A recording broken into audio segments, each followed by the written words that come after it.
I wasn't really conditioned to be racist. This was more my own doing because I thought it was funny. Might as well add to the homophobia. I was like, it was a joke. Oh yeah, because you're black. I forgot the joke. Oh no.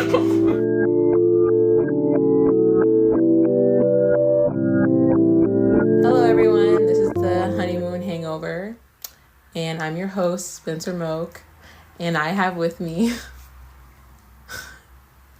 Timothy? What? You gotta say your name. I just did. Okay.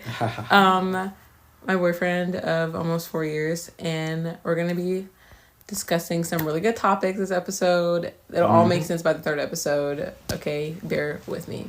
Okay, so okay, for our first topic to get us started, is different opinions and disagreements in relationships. Okay. All right, sounds good. Okay. I don't know if this really applies to us, but maybe you can tell me. When did we first realize we don't agree on everything? I would say like 3 months in, honestly. Really? We already knew that out the gate, high key. Do you think we handled it like bad? I think we handled it as like children would. Yeah. Okay. I should probably. Considering we met in 8th grade. Yeah, I should probably preference we met at like 13, and we're both 17. I'm gonna be 18 in a couple months, so the jump is insane. Okay, with like maturity. What's an early disagreement we handled well? I don't really know. I it's feel been like 4 years. Yeah, it's a lot to remember. I feel like I really can't answer that. It's bad. I have a bad memory. Man, what's something that we've had a fight about? A fight is different From a disagreement. Yeah. I mean, it's gonna help us. I mean, the first one I would have to say is where to eat. I guess I don't know. Okay, the first question was one that we handled well. Do you know one that we handled bad? No. No. Okay, do you know one that we handled well? I handled well. Like, it didn't become a thing. We just kind of moved on. I don't know. We disagree on a lot of things. Like, also, you always change your mind. For a good example is moving out of state. We always... Nah, that's just funny, though. Come on. I've always wanted to move out of... I've always wanted to move out of the state of New York, and Tim has not. It would be quite awesome to get away. So yeah. Okay, next question. Do we feel differently about conflict now than we did when we first started dating? Do we what? Feel differently about conflict. Feel differently? Yeah, about conflict now than when we first started dating. What do you mean? Just like, has it changed? Did we hate fighting, or now do we like not fighting but like disagreeing? I would say it's our absolute our principles and how we go about it have never changed. We've always decided to actually talk about it and never try and get into a big fuss. Neither of us are big fighting people. Yeah. Neither of us like to fight. Neither of us like yelling. Yeah, so we've always just brought it up. I don't think we ever have really like yelled at each other during a disagreement. Maybe like gotten like too annoyed where we're just saying stuff how we feel instead of what we actually mean. So I think one thing that we've improved on though is allowing each other to step away. At one point we just like sit next to each other even if we were so angry. Like we need to be able to step away. Okay, it's okay to like pause. It's not right to be around someone all the time. You're just like, gonna lose it. Especially for me, I'm really bad at handling like you just being like, oh, I'm just gonna step away for a second. No, like he hates me. Like he's not gonna come back. I was like, no. I just like don't like pausing, but honestly I enjoy it a lot now. It's really helpful to like think before we talk. Yeah, absolutely.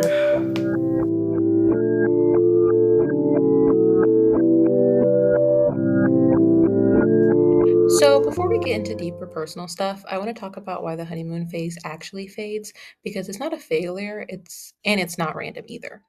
Psychologists say early relationships are fueled by dopamine and novelty, which is the same chemical involved in excitement and reward. Over time, your brain stops being flooded with that newness feeling and the relationship shifts into something more stable. That's usually when real communication, conflict, and vulnerability start, which is honestly where the relationship either grows or falls apart. And if anyone was curious, don't take this as a waiting for the worst, but this usually happens between the 6 to 24 month mark. Okay, the next area of topic, personal struggles you bring into the relationship. I think this one is really important because acknowledging your own faults. Yeah, and that's okay, you know, as long as you're like addressing them. I know. And not everybody's perfect. I think I know both of ours. Okay, well I haven't gotten to the questions yet, so. This question, like, this is the topic? Yeah, this is the topic. Oh, okay. Okay. I got you.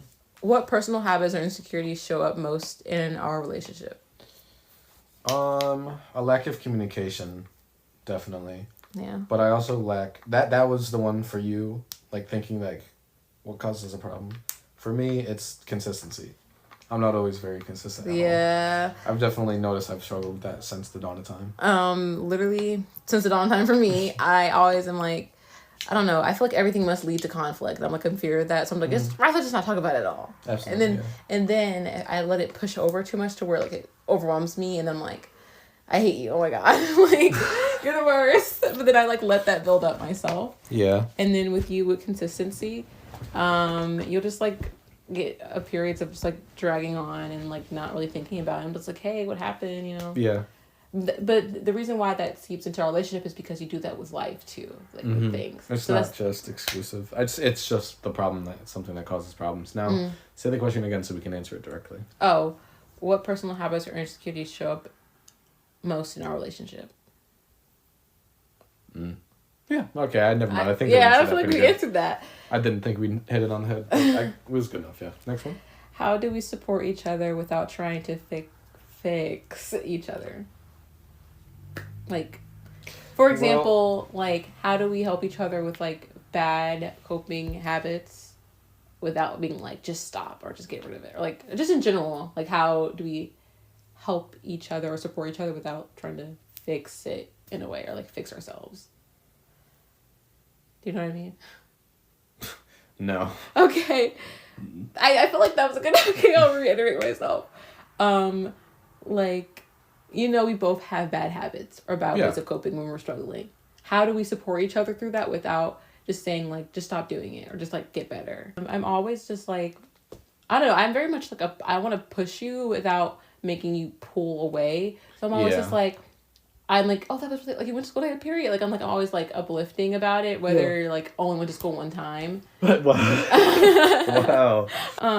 Or if you haven't been like picking up, and when you do, I don't know, I'm very like uplifting when you do something, whether just being like, you don't do this, like it's just gonna make you feel worse. Yeah. Instead of actually like I never thought about that. I'm actually like a dog. Like, you give them a treat and they're like, oh yeah, let's do that again. Like, you have to like, you have to push somebody to do better without making them pull away. Yeah. You'd be overwhelming and overbearing if you like drag it to hell. Mm-hmm. And one thing I also realized that I shouldn't do was always bring up the topic. Like, if you keep, you can help and support them when it's like in conversation, but bringing it up every second and every time they breathe is just going to make it worse. Absolutely. Okay, what's a hard moment we got through that made us closer? Our sophomore year of high school, I broke up with him, and okay, let's be honest here though, it wasn't just over one thing. Yeah, it was over. So I wouldn't just say like, he just did his one thing, I broke up with him, but like I mentioned earlier, I had problems with communication, and he had problems with consistency, so that just made it fall more. We broke up for I don't know how long. Roughly 2 weeks, not more than that. And I kind of want to call this breakup not a... No, remember we checked that one time, it was like a month. Okay, I'm gonna be honest, whenever we bring this up, I'm like, oh, it was like a 5 days, maybe 3 days. And it was like, it went all the way to my birthday, I think. Mm-hmm. From March to your birthday, yeah. Yeah, okay. Which is just crazy. It felt like it was 2 days. It felt like it was 2 days. I don't know. We were like losing or something. I don't know. We needed the break from each other. Yeah. And then instead of just like getting back together immediately, we tried to like, I don't know. It was like we tried to like soft get back together. Yeah. We just like talked more, hung out like if we were like new friends. I don't know. Everything. Yeah, kind of like a restart. Yeah, we like restarted it all. We didn't go back to just like how, because at that point we had been together for 2 years. Yeah. We were together for 2 years. So instead of just going back to how it was, like if we've been together for 2 years, we went as if we just met. Like, not just met, but like if we were like day one of us dating. Yeah. And we treated it like that, and everything just felt like brand new from there. It's like dating your best friend. Yeah, and we just like start over, address things head on. I don't know, it made us much closer. I felt like our relationship was like dragging on, because you get to a point where like, oh, we've been together for 2 years, everything doesn't even matter anymore. That's not true. Don't like just stop being a partner just because you've been together for a while. Like, we made the mistake, definitely. Or at least I did. I don't want to say that you did. Okay. So yeah, I guess I don't have to get too much into that. Where do we still struggle to communicate? I guess we're at a good point now. I'm gonna have to say, like, if we want Burger King or Wendy's, bro. Yes. We can never pick those two. Because it's so hard to pick the two. Frosty's amazing. Burger King, their fries. I mean, those Burger King fries are yum. Good. So I guess that's the only thing we literally talk about everything. I think I overshare with Tim. Too many TMIs. Way too many. And every time he's like, I did not need to hear that. You did not have to tell me that. You're my boyfriend. I have to tell you everything. Oh, okay. bro. And it's funny he says this, but then he'll tell me how big his poop was. That happened one time. One time, bro. I don't know. Sometimes I guess we can be a little quiet because we don't want to. The one thing I guess we can struggle on is that we can be a little quiet when we're struggling with something because we don't want to like burden the other person with like if we feel like we can solve it ourselves or like handle it ourselves. Now that you say it, I can totally see that. Yeah. Okay. Too bad this isn't scripted. It's totally easier.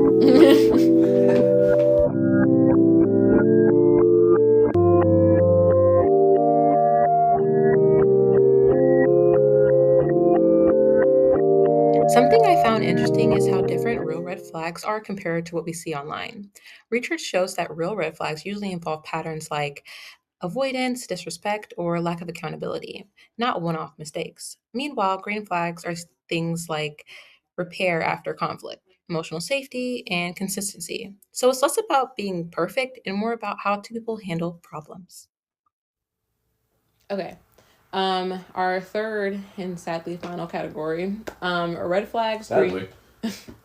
red flags, green flags, and reality checks. What were early red flags we had to deal with, like between each other? Well, this one's also very me-sided. I'm sorry. It's okay. It's third grade. It's third grade. I was definitely very homophobic. Well, not... Okay, let me rephrase. I wasn't very homophobic. I was conditioned to be homophobic.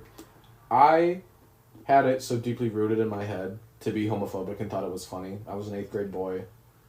You know, your typical what you can expect that they find funny.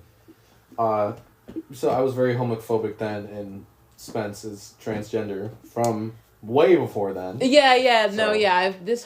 entire time I met them as trans. The entire time and before we met, I am transgender.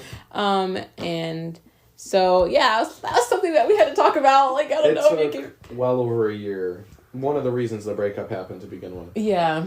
Because I still had yet to not get over that. The breakup for me was a huge reality check. Ooh. It's in the title. Any red flags for me? I'm not done with me. Oh, okay, keep going. I also was conditioned to be... I wasn't really conditioned to be racist. This was more my own doing, because I thought it was funny. Might as well add to the homophobia. I'm sorry, it was a joke. Oh, yeah, because you're black. I forgot that you're black. Oh, But yeah, it was causing for a lot of problems, as I wouldn't say Spencer's name they prefer. I was calling them by their birth name. When I had already been asked. So a lot of red flags out the gate for you. I think just one of the things I kind of find a little bit ironic is that you were the one who was interested in me first. And I don't know, you can visibly see that I'm black. So that's why I wouldn't say you're like conditioned to be racist. It's something you put on by yourself to be that, like in reality you're not that. Yeah, I'm neither. The nicest people I've met are gay. And also then the rudest. Like, they are every side of the spectrum. and then I just like all these things and you're like, let me ask out this girl, and then it's like, oh, I'm trans and black, like, oh. Okay, That's cool. It took so long to convince my friends that this was chill. They were a huge reason. Yeah, people you surround yourself with really affect how you act. Yeah. People don't believe that, but what green flags kept us strong in the long run? Our willingness to communicate. Oh my gosh. We had problems with communication, but we were both willing to. Always were trying to give the effort to make things work. We literally always, like, with conversations, we get we like get to the problem, okay? We just keep going until we feel like we were satisfied by the end of the conversation. We Multiple hours and hours long conversations fixing things. Yeah. Even if it felt like it kept like getting brought up, we would still keep talking about it because clearly it's not getting fixed yet. What do we think young people, sorry, I have to say young people because we're a young relationship, misunderstand about long-term relationships? Like, what do you think people in our like age group or grade misunderstand about long-term relationships? How difficult it is to figure out how you're about to eat, bro. Bro, that's not the main problem. You came from the South. Whoa. You came from the South. You don't like anything I like. You don't like anything I like. That's literally what I just said. He doesn't like tomatoes. Yikes. Yikes. What do you think young people misunderstand about long-term relationships? Long-term? Oh my God, I really was going nowhere with that. We are a long-term relationship. 4 years is a long time. And nobody else around us has made it that long. Whoops. Oh. Okay, so long-term. Yes. Okay, never mind. I was going somewhere. I think they just don't want to put the effort in. Yeah. They're want it to too be like childish to want to put that. They won't. And it's a lot harder for high schoolers to understand as they're still trying to figure themselves out. Yeah. Going through puberty. It's one thing to be in college and be done with puberty and still trying to figure stuff out. It's another to still be in puberty. So much is still changing. Also, I think a lot of people in our age group want the title of being a girlfriend or boyfriend or having a girlfriend or boyfriend without doing any of the work. Yeah, it's nice to have somebody throughout. Yeah. Like, they want connection, but they don't want anything serious because, well, they're still children. Yeah, and they're also only figuring themselves out, all these things, you know. Absolutely. What are we proud of in how we've grown? Huh? There's more. This is the last question. Really? Bro! That better be in the podcast too, buddy. Just No. so she knows I hated it. No. You're gonna have that all out. Imagine if you miss it. Imagine if you miss edit. Just in the end. Bro. I'm gonna leave that in there because you're bothering me, bro. I'm bothering you, so you're gonna leave it in. We've only, by the way, only 12 questions. That is little for an interview or podcast. This is episode 1. There's more to this. I know there's more. Yeah, there's more. You're pranking me. Bro, okay. You're making me think. I think there's like literally 12 questions per episode. And I have, okay, whatever. What are we proud of and how we've grown? I'll start first, okay? Thankful. Thank God, it's my damn time. I'll start first. I'm proud that I have been more open and more confident in myself and exploring who I am and standing up for myself, because if I didn't, I would have just let how things were going in my relationship keep going without it getting any better. And I've also healed a lot mentally. You should put us as AI characters in a podcast studio. I'm going to put something as an image to watch, and you don't have to just, like, there's going to be images. Okay. Anyways, your turn. What was the question? What are we proud of and how we've grown? Are you laughing at me? I'm going to put the amount of times you said, what was the question, in there? 3. You counted? Times. Okay, well. I think that's Go ahead, honey. Honey. You distracted me with that one. I'm sorry. What's the question? What are we proud of and how we've grown? Talk about yourself. What are we proud of and how have we grown? What are we proud of in how we've grown? Okay. Well, I'm 6'3", so I'm pretty... No, wrong. Oh. So it... Tim, I'm being so serious. You gotta... God, it's the last question. I can't have fun with the last one? Come on, bro. Yes, okay, of course you can have fun. I'm just saying, don't... Please, it's for school. Okay, I'll lock in, I swear. What was the question? I knew that's what you're gonna ask me. Okay, I'm sorry. What are we proud of in how we've grown? I think that even though I still struggle with consistency, I think I've gotten a lot better with it. I think I've matured more, like socially, emotionally. I don't do a lot more of the childish things that I used to do towards you and just about relationships in general. I'm also proud of the fact that I, well, not really proud, but happy with the fact that I don't say some fuck shit all the time with you. Okay. You're definitely gonna bleep those, huh? I'm just sitting here like, oh my god, I'm gonna spend like hours of next week editing this episode. Yeah. It's It's okay. It's not gonna be long. I'm hoping it's like 25 But yeah, minutes. here's my answer. Okay, a couple wrap up things. You're lying to me every time. This is a podcast. Yeah, I better get some Burger King or Wendy's. We can't figure it out. Okay.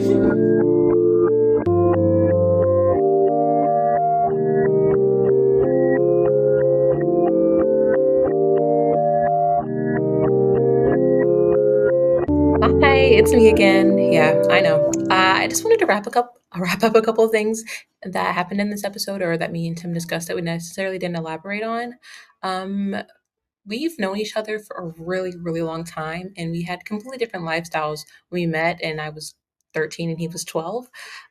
So some things necessarily didn't bother me or affect me because we were so young, and I know people can change and different things happen. So I take a lot of stuff as a growing and learning experience. Doesn't necessarily mean I'd let people hurt me or disrespect me. It's just some stuff is just meant to learn from. So don't take some of these things to heart because we're older now and much more mature and love each other. Thank you so much for listening to this episode of the Honeymoon Hangover, and I hope you enjoy the next.